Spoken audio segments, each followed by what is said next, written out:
Ainsi donc, le troisième sommet afro-arabe de Koweït City s'est achevé hier en décidant de promouvoir la coopération sud-sud dans plusieurs domaines comme l'agriculture, le commerce et les investissements. Les relations politiques entre les deux espaces devraient être renforcées selon les vœux formulés par certains chefs d'État comme le président du Faso qui a répété que la stabilité politique et la sécurité étaient des gages de développement. Reportage Aboubakar Sayon. À l'issue des travaux du troisième sommet afro-arabe, les chefs d'État ont décidé de renforcer leurs liens de coopération sur le plan économique et commercial afin de booster le développement de leur pays et offrir aux populations de meilleures conditions de vie. Ils ont convenu de renforcer la coopération sur les questions liées au développement rural, à l'agriculture et à la sécurité alimentaire. Le partenariat dans le domaine de l'énergie sera aussi musclé afin de développer conjointement des sources d'énergie nouvelles, fiables et abordables dans les deux régions. Les dirigeants du continent africain et du monde arabe ont également décidé de mettre en place un mécanisme conjoint de financement des projets de développement. Au total, ce qu'on retient, c'est qu'il y a une vraie volonté de part et d'autre maintenant de faire des questions d'investissement et des questions de développement économique le moteur de notre coopération. Et ce sont ces questions-là qui peuvent le plus nous mettre à même de nous mettre à l'abri d'un certain nombre de problèmes, d'instabilité et d'insécurité. Et sur ce volet politique et sécuritaire, le président du Faso, qui s'est exprimé à cette haute tribune, a expliqué que l'édifice d'un partenariat commercial, financier et économique solide a comme fondement une coopération politique renforcée. Pour Blaise Compaoré, le Burkina Faso continuera à s'investir pleinement dans ce sens, persuadé que le dialogue politique constitue une voie privilégiée pour la prévention des conflits, la consolidation de la paix et de la sécurité, clé du développement. Les États de l'Union africaine et de la Ligue arabe ont aussi décidé de renforcer leur coopération dans la lutte contre le terrorisme sous toutes ses formes.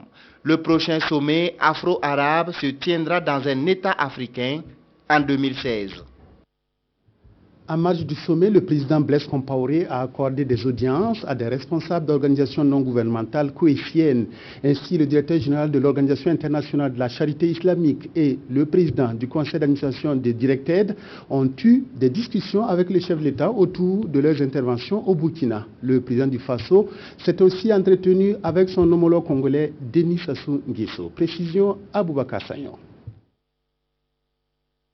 C'est dans cet hôtel de Koweït City que le président du Faso a reçu les deux dirigeants d'organisations non gouvernementales koweïtiennes.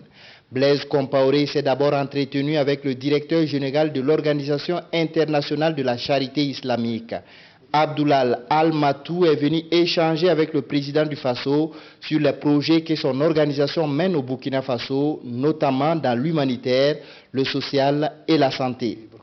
Et aussi, il a parlé d'une collaboration future entre leur pays et le Burkina Faso en qualité de chef de cette ONG. Il dit qu'ils auront à effectuer des projets au pays, tels que des projets de construction, des projets d'aide aux orphelins, et qu'ils vont intervenir aussi dans le domaine de l'éducation et de la santé. Et aussi, il a parlé du Cheikh Doucouré, Aboubakar Doucouré, en disant que c'était un membre vraiment actif dans leur ONG et que c'est aussi le président de leur office au Burkina Faso. Le président du conseil d'administration de Direct Aid, qui a déjà 6 centres, des écoles et des camps d'opération de la cataracte au Burkina Faso, a échangé avec le président Compaoré sur les actions de développement de sa structure. Actuellement, nous sommes en train de changer notre stratégie pour mettre l'accent sur le développement des ressources humaines.